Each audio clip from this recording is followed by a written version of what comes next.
Channel पे आज हम कंकड़बाग के आस्था लोक हॉस्पिटल में हैं और आप डॉक्टर महेश प्रसाद आपसे सर ये जानना चाहेंगे कि इस अस्पताल में विगत कितने वर्षों से आप मरीजों को देख रहे हैं और बिहार के किन किन हिस्सों से मरीज यहाँ पे आपके पास आ रहे हैं। धन्यवाद।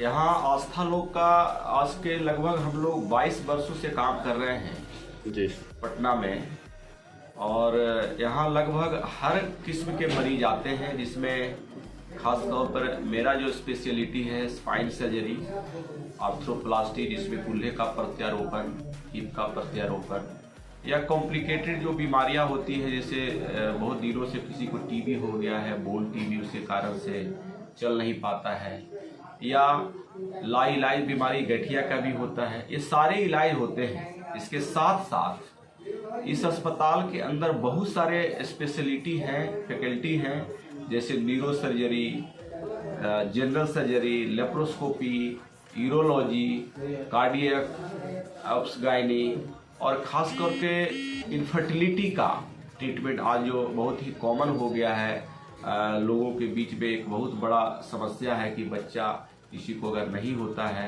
तो आज के डेट में इतना सफल तरीके से इलाज आस्था लोक में हो रहा है। आस्था आईवीएफ के नाम से यहाँ एक सेपरेट यूनिट है जिसमें इसका इलाज हो रहा है।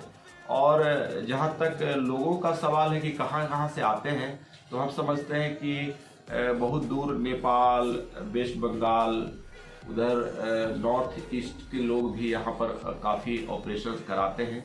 खास तौर पर नॉर्थ ईस्ट के जो लोग हैं, जो आसाम से आते हैं, गुवाहाटी से आते हैं, वहाँ के लिए हड्डी का इलाज यहाँ बहुत ही अच्छा होने के कारण लोगों को लगता है कि ये आस्था लोक में अभी तक हम लोगों ने करीब 100 से ज़्यादा नॉर्थ ईस्ट के लोगों का इलाज किया है, और जितने भी लोग यहाँ से इलाज करके गए हैं वे काफ़ी संतुष्ट हैं। और आस्था लोक हॉस्पिटल का एक खासियत ये है कि जो भी लोग यहाँ आते हैं वो खुद यहाँ जाने के समय वो खुद अपना फीडबैक दे के जाते हैं। और मैंने एक प्रावधान भी रखा है कि जहाँ भी कंप्लीट कोई दिक्कतें आती है उसको एक आप लिख दें, और वो समझ के यहाँ से खुश होके जाते हैं। तो एक बिहार प्रदेश में आस्था लोक पिछले 22-23 वर्षों से इसको सेवा दे रही है, और हर किस्म की सर्जरी, खास तौर में आज के समस्या में जितने लोग हैं, घुटने की समस्या, रीढ़ की समस्या से ज़्यादा जटिल है और उनको जगह नहीं मिलता है कि मैं जाऊं कहाँ, तो उन लोगों को खास तौर पर आपके माध्यम से एक मैसेज देना चाहता हूं कि कोई भी व्यक्ति अगर निराश है, उन्हें लगता है कि इलाज मेरा हो नहीं पा रहा है, तो वैसे बुजुर्ग लोगों के लिए हम लोग फीस भी नहीं लेते।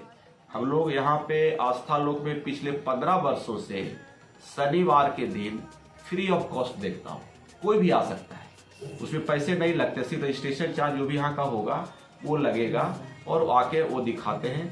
और उन लोगों को मैं बताना चाहता हूँ कि जो गरीब हैं, जो दिखा नहीं पाते, कम से कम शनिवार को फ्री निःशुल्क आके दिखा लें।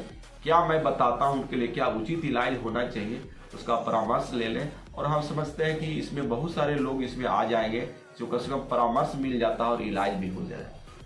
दूसरी बात ये कहना चाहते हैं कि आज के डेट में जो अस्पताल हैं, बहुत सारे अस्पताल हैं, हम लोग एक चीज़ बना के रखा है, जो आदमी पुअर है तो उसके लिए भी एक प्रावधान रहता है हम लोग के पास में, कि जो जिसकी आय कम है उसको, या आयुष्मान भारत से भी जो कार्ड होल्डर हैं उसको भी हम लोग प्रयास करते हैं कि उसकी सेवा यहाँ मुहैया मिलता है।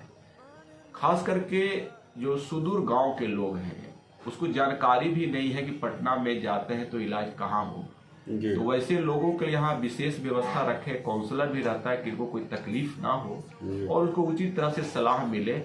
आज के डेट में जो आदमी इलाज कराने आता है वो परेशान इस बात से रहता है कि मेरा इलाज होगा कि नहीं होगा। तो इस सारी बातों के इलाज के अलावा हम लोग केयर करते हैं, और हम समझते हैं कि जो भी लोग जो आस्था लोक में इलाज अब तक करा चुके हैं, उन्हें इस बात को महसूस होगा कि कैसा अस्पताल है, डॉक्टर साहब कैसे इलाज करते हैं और उनका देखने का तरीका क्या है।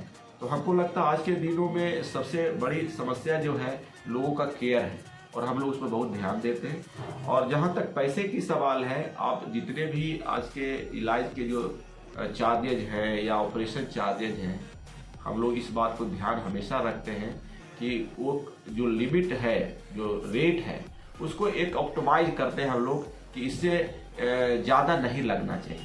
तो ये भी उसको लिए एक राहत का बात होता है। और हम समझते हैं कि सारी चीज़ों को लोगों को आपके माध्यम से जानना चाहिए कि आस्था लोक में अगर नहीं आए हैं तो एक बार आकर के हमसे मिलें और अपनी समस्या को बताएं, और मैं इस बात का आप लोग के समक्ष कोशिश करूँगा वो पूर्णतः निश्चित तौर पर मैं दूर करने की कोशिश करूँगा। हम चाहेंगे कि आखिर में एक बार आप अपना परिचय जरूर दे दें। धन्यवाद।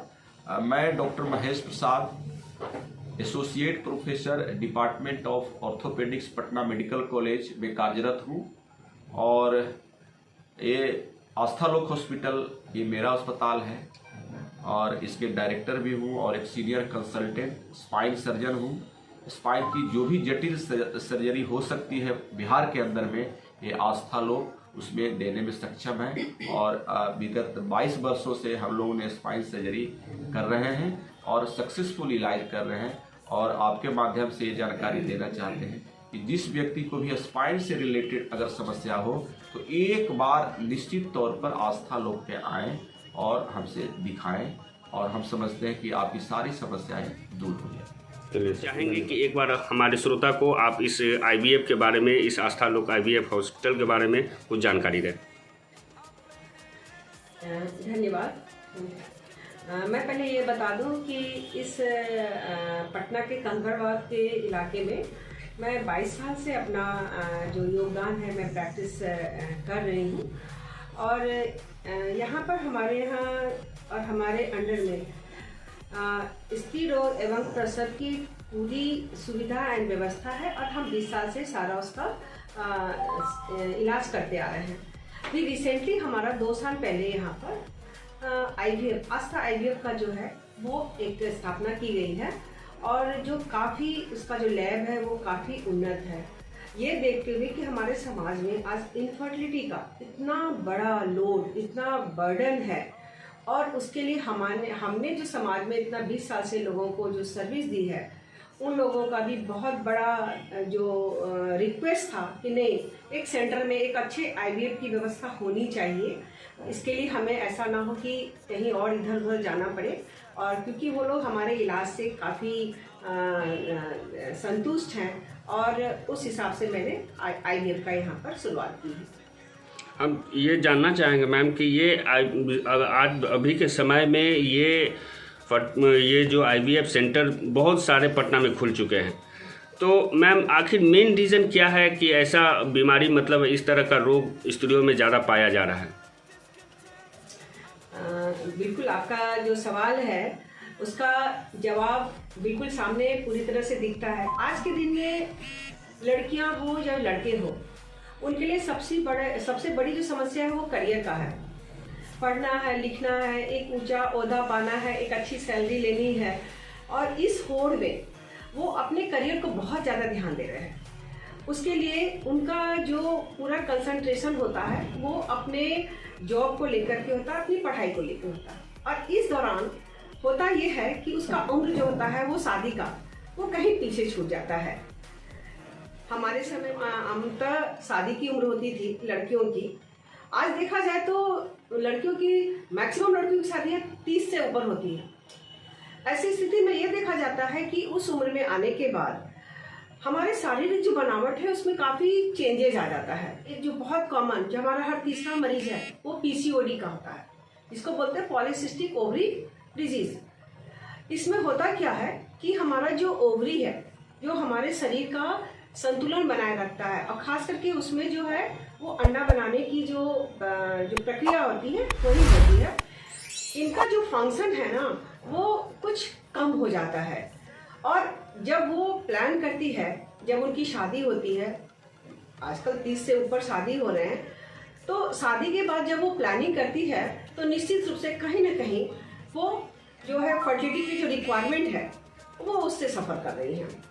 तो सबसे बड़ा कारण है कि उनका एज फैक्टर, उनका फीडिंग हैबिट, लाइफस्टाइल, और उनका ओवरनाइट काम करना, बहुत स्ट्रेस में लाइफ जीना, लड़कियों को है कि हम दो ड्यूटी करेंगे, डबल ड्यूटी करेंगे, ओवर ड्यूटी करेंगे, ज़्यादा पैसा कमाने के लिए, ज़्यादा पोस्ट लेने के लिए वो काफ़ी स्ट्रेस में रह रहे हैं। इसके चलते जो ये बर्डन है सारा का सारा इनफर्टिलिटी के रूप में हम देख पा रहे हैं।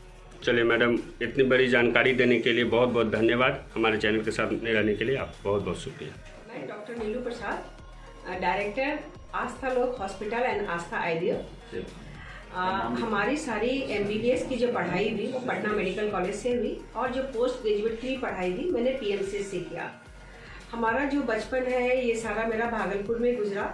वहाँ मेरा +2 की पढ़ाई TNB कॉलेज से हुई। फिर जब मैंने पटना मेडिकल कॉलेज में एडमिशन लिया तब से मैं सारा अपना अंडर ग्रेजुएट और पोस्ट ग्रेजुएट की पढ़ाई यहाँ की। अभी मैं नालंदा मेडिकल कॉलेज में असिस्टेंट प्रोफेसर के पोस्ट पर कार्यरत हूँ और उसके बाद जो बाकी समय होता है वो मेरा जो हाई रिस्क प्रेगनेंसी है या नॉर्मल सीजेरियन डिलीवरी, हिस्टोस्कोपी, लेप्रोस्कोपी और उसके बाद इनफर्टिलिटी के लिए मेरा सारा इंगेजमेंट रहता है अपने हॉस्पिटल में। और साथ ही साथ आज के दिन में एक नया जो टेक्नोलॉजी आया है ये है लेज़र गायनी कॉस्मेटिक। और इसमें क्या होता है कि बहुत सारे नए जो समस्याएं हैं जिसका इलाज बिहार में संभव नहीं था, इसके लिए लोग दिल्ली मुंबई जाते हैं, तो उसके लिए हमने अभी रिसेंटली एक लेज़र थेरेपी की यहाँ पर शुरुआत की है। तो बस मेरा बाकी का समय अपने हॉस्पिटल आस्था लोक में।